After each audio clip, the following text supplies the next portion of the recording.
እናማ ሙዚቃ መስፈን ፈልጋለሁ።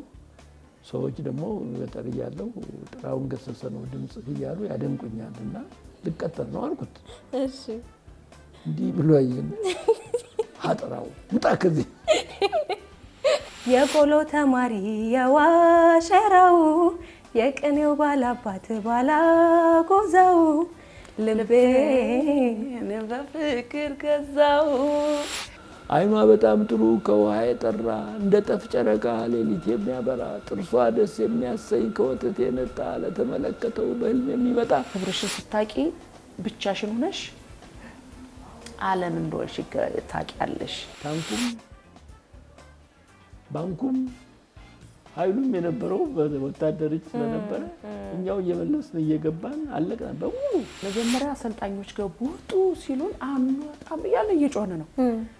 ኦኬ መንካት ስለማይችሉ ኦኬ ብሎ ከፍ ያለ እንትን አመጣሻምበል ውጡ ውጡ ወደ ስልጣና ሄዶ አትወጡም ሲለን አንወጣም በቃ ሀገራችን ላኩን። የድሮን ጋሼን ብታገኘው ወይም ደግሞ ንገረው ብትባል መልሰ የምትመክረው ምክር ምንድን ነበር? የትኛው ነው? ድሮ ወጣቱን ጋሻ አያሌው ሙላት ወጣቱ አያሌው እባክህን ድሮ ተጽፈው ወደ ነበርከው የፍቅር ግጥም ተመለስና ግጥም ጻፍ እለዋለሁ። አውቄ በእውቀት ባገባ ኖሮ ከተጋቡ ደግሞ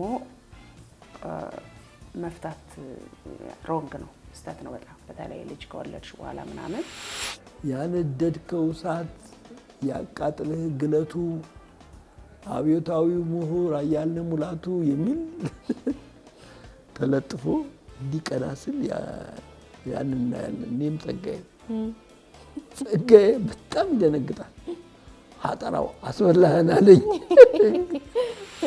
ለሰው እንዳትናገር ኢትዮጵያ ዛሬ ያለችው አሁን 80% የኢትዮጵያ ሕዝብ ገበሬ በመሆኑ ብቻ ነው።